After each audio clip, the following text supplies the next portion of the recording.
the drama, the violence. I think they've cast it really well too. We are really in Stephen Knight's universe here. Corporate greed. Wolf tones, the Fontaines, kneecap.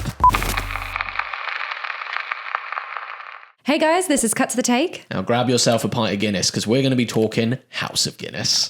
What have you thought of it so far? Oh, it's great. Yes. I love it. Yes. I think it's really well done.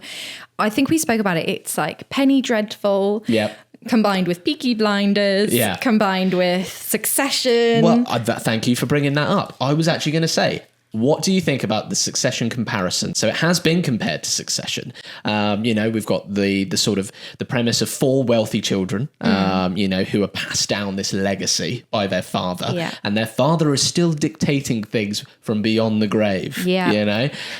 What do you think about that plot line? Oh, no, I really like it. I mean, to be fair, I like those kinds of films, those kinds of plot lines. I like the, corporate greed. As you can see, I really have a lot of feelings about it. You hate corporate greed. Yeah. But you like watching the series about corporate greed. I do, yeah.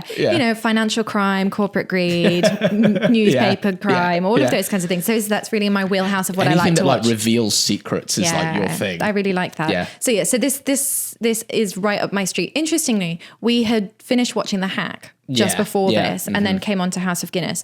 And I really wanted that. I wanted to love The Hack. Yeah.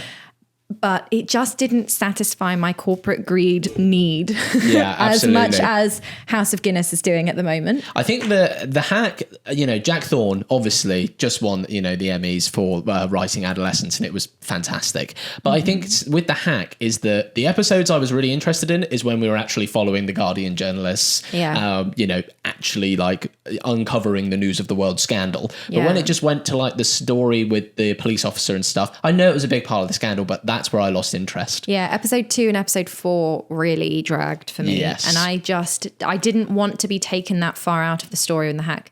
And that's what happened with that one. And we went on to House of Guinness and being like, Please be good. Please be good. Yeah. But I think Stephen Knight, is an exceptionally talented writer. Oh, he's amazing. I think he has this style. I think this is why I like it, right? I'm not a huge fan of period dramas. I mean, neither is Sophie, to be fair, are you?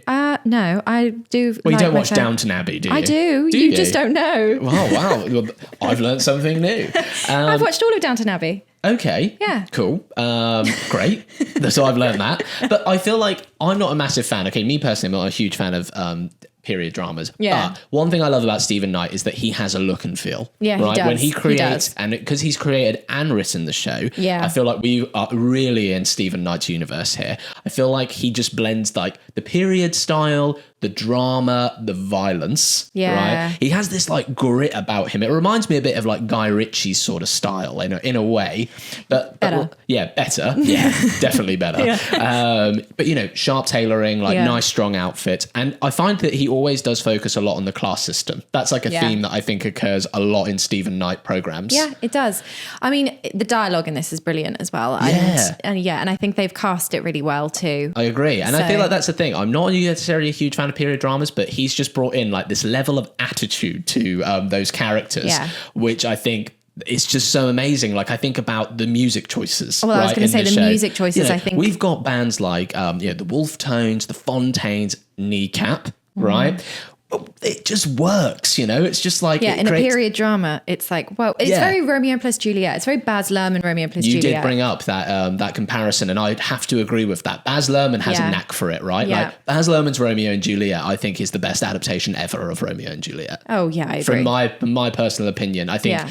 I think it still stands the test of time today. I agree. Yeah. That's one of my favorite Baz Luhrmann's film ever. Yeah. But he does. He has a unique way, similar to I think what Stephen Knight does. But it's like you haven't watched Bridgerton, but Bridgerton takes pop songs and puts them into like a cinematic kind of orchestral version, so it fits within the world.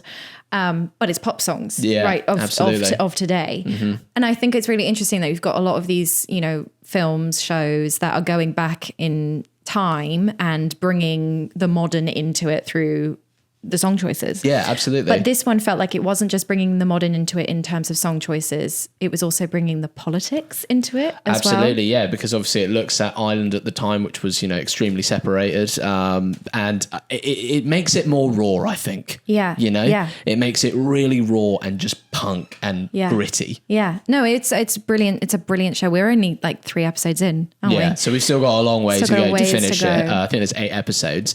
But so would you recommend it? Yes. Yes? 10 out of 10 so far. Would recommend. Yeah. Yeah, no, I've been loving it. It's honestly, I know we loved Adolescence. I'd say House of Guinness is up there for me as one of the best shows this year. Yeah, so far, definitely. Yeah. It's been great. And also the fact that it's written by Stephen Knight, great. He's a lovely bloke. He is lovely. Yeah. No, we do like him. But anyway, have a pint of Guinness whilst watching House of Guinness. Not Tilly Norwood. No, Tilly Norwood is banned, okay? Thank you guys for listening. Thank you for being here. Do make sure to subscribe. If you enjoyed this video, do click on the other videos in the playlist. We've got loads of good takes to bring you. Thank you, and we will see you next week. See you later, guys.